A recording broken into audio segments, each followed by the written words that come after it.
Afinal, a Igreja Adventista do Sétimo Dia possui um credo? Como é que eu posso saber no que exatamente a Igreja Adventista crê?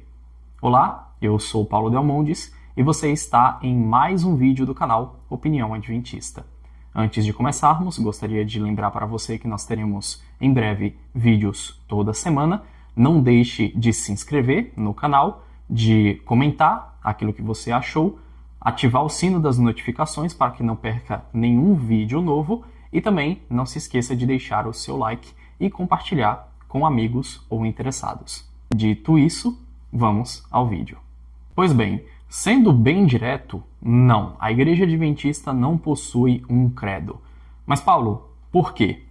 Veja, se nós olharmos bem para a história do cristianismo, a história do cristianismo é repleta de credos e confissões, no caso das igrejas protestantes. E os credos e as confissões, elas sempre tiveram o objetivo de pôr um ponto final em determinados assuntos bíblicos que suscitavam muita dúvida. Vejamos, por exemplo, o credo nicênico, que, além de outras coisas, tratou-se também sobre a doutrina da Trindade na Bíblia.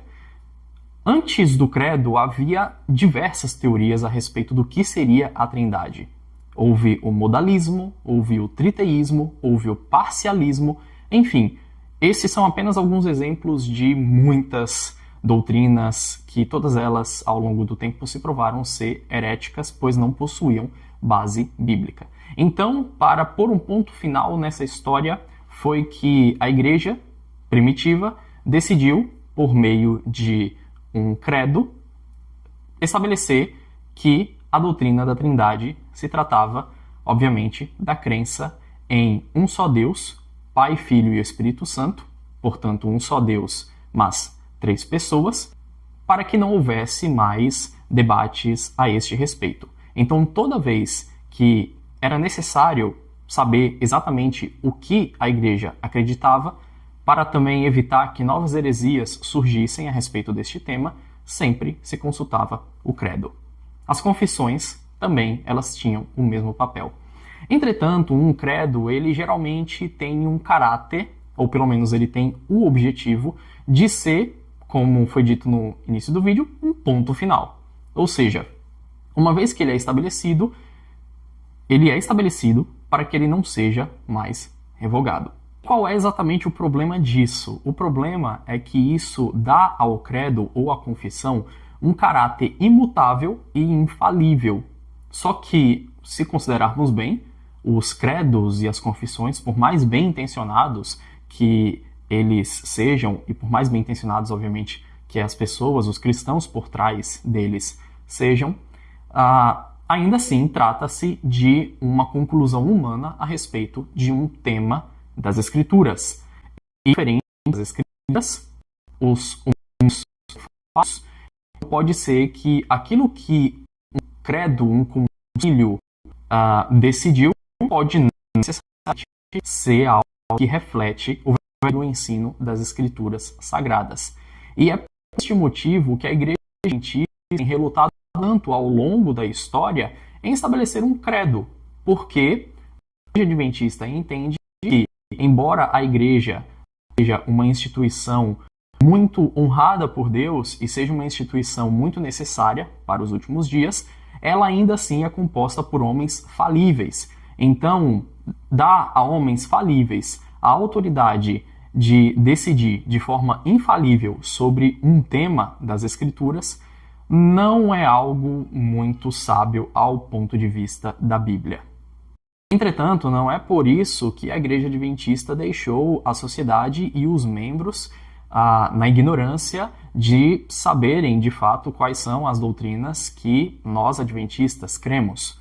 Então, ao longo da história, desde anos após o grande desapontamento em 1844, a Igreja Adventista foi divulgando determinados materiais que podiam expressar as suas crenças e as suas doutrinas. Primeiramente, nós encontramos ali o trabalho dos pioneiros, que não necessariamente era um tratado de teologia ou um compilado de crenças que foram sistematizadas e organizadas como, por exemplo, o Catecismo Romano, ou, por exemplo, até algumas confissões de fé, como a Confissão de Fé de Westminster. Entretanto, o trabalho dos pioneiros foi justamente dar luz a estas crenças desta proto-igreja, deste proto-cristianismo adventista. Então, o primeiro trabalho que nós temos conhecimento a respeito da divulgação destas crenças adventistas do sétimo dia aconteceu no ano de 1847 e foi um trabalho feito por Joseph Bates, um pioneiro do adventismo muito conhecido por ter trazido a ênfase na questão do sábado. O seu trabalho se chamava Second Adventist Way Marks and High Heaps of the Concert View of the Fulfillment of Prophecy by God's Peculiar People, do ano de 1840 até o ano de 1847. Esse trabalho trata-se, na verdade, não de um compilado de crenças em si, mas de um relato histórico dos eventos que ocorreram desde o ano de 1840 até o ano de 1847, o ano da publicação deste trabalho, onde mostrava como as crenças que aqueles pioneiros sustentavam foram, ao longo desses anos, sendo desenvolvidas e sendo aderidas pelos mesmos. 30 anos depois, um outro trabalho foi feito, chamado A Synopsis of Lectures of the Principal Doctrines of the Seventh-day Adventists. 30 anos após o trabalho de 1847, nesse caso, entre os anos de 1877 e 78, nós tivemos também este trabalho que contou com a participação tanto do Joseph Bates quanto do Tiago White, o esposo de Ellen White. Entretanto, esses dois trabalhos, eles tratavam-se mais de uma tentativa interna de poder deixar claro para os próprios adventistas do sétimo dia o que, de fato, eles acreditavam. Não que os adventistas fossem ignorantes em relação a isso, mas tornou-se necessário, a partir do momento em que a instituição Igreja Adventista do Sétimo Dia se oficializou, em demonstrar para estas pessoas o que exatamente constituía o corpo doutrinário desta nova instituição cristã chamada Igreja Adventista do Sétimo Dia. Mas foi a partir do ano de 1957 que um dos trabalhos mais importantes e também mais polêmicos da Igreja Adventista foi publicado. Este trabalho foi um livro chamado The Seventh-day Adventist Answers Questions on Doctrine, que aqui no Brasil ficou conhecido como Questões sobre Doutrina, o clássico mais polêmico do Adventismo. Isso de acordo à edição de 2009. Bom, e por que foi um clássico polêmico? Porque ele causou uma reação tanto externa quanto interna na própria Igreja Adventista do Sétimo Dia. Dentro da Igreja Adventista, uma ala muito tradicionalista se levantou a fim de fazer com que aquilo que estava sendo tratado no Questões sobre Doutrina fosse colocado como uma divisão ou como uma deturpação, uma perversão do que era o verdadeiro adventismo na cabeça destes tradicionalistas.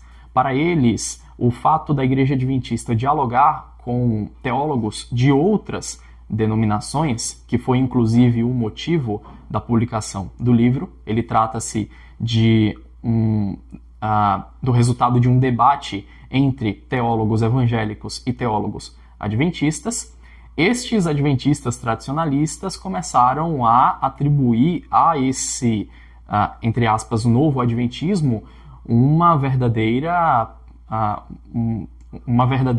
perversão, uma verdadeira quebra de princípios fundamentais, e então por isso que muitos adventistas acabaram não gostando e alguns adventistas até hoje não aceitam o livro Questões sobre Doutrina como uma obra oficial que fala de forma oficial ao público sobre as nossas crenças.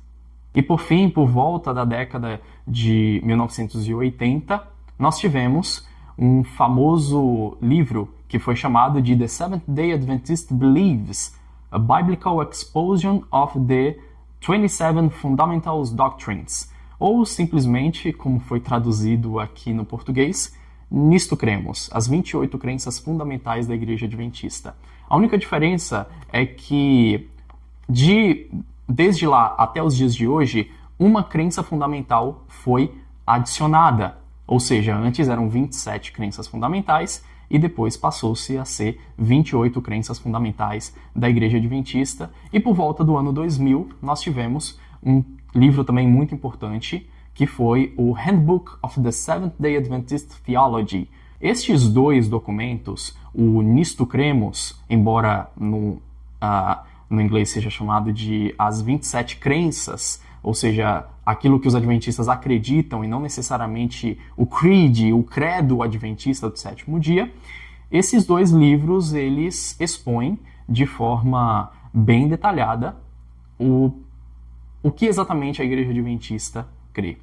Por fim, eu gostaria de ler uma coisa que está no preâmbulo do Nisto Cremos, que, embora não seja um credo, trata-se de um documento muito importante da própria Igreja Adventista, que expõe, de forma resumida, o porquê nós cremos nestas 28 crenças fundamentais e porquê nós sustentamos este corpo doutrinário.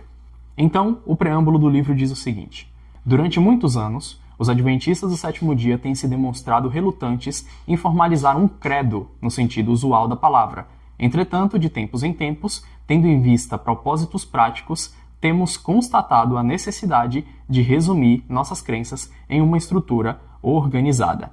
Como disse o Tiago White no seu enunciado chamado A Word to the Little Flock, uma palavra ao pequeno rebanho, por volta, se eu não me engano, do ano de 1847 também, ele diz: os adventistas do sétimo dia aceitam a Bíblia como seu único credo e mantêm crenças fundamentais como sendo o ensino das Escrituras Sagradas. Essas crenças, da maneira em que são apresentadas aqui, constituem a compreensão e a expressão do ensino das Escrituras por parte da Igreja. Esse enunciado trata-se tanto deste trecho do escrito do Tiago White, A Word to the Little Flock, com uma própria fala feita na Assembleia Geral da Associação Geral da Igreja Adventista do Sétimo Dia, que seria, entre aspas, o corpo máximo daqui da Igreja Adventista no mundo. Tá, Paulo, mas você não contou exatamente no que vocês creem, no que a Igreja Adventista acredita, quais são as doutrinas que ela defende. Será que o sábado é uma doutrina bíblica? Bom, este assunto já é um assunto para o próximo vídeo.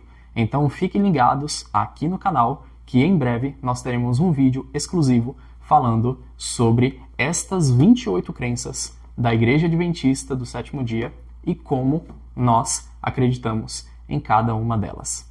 No mais, eu agradeço por você ter me acompanhado até o final deste vídeo. Novamente, não se esqueça de se inscrever, ativar o sininho de notificações, curtir, comentar e compartilhar. Então, é isso. Até o próximo vídeo. Até mais.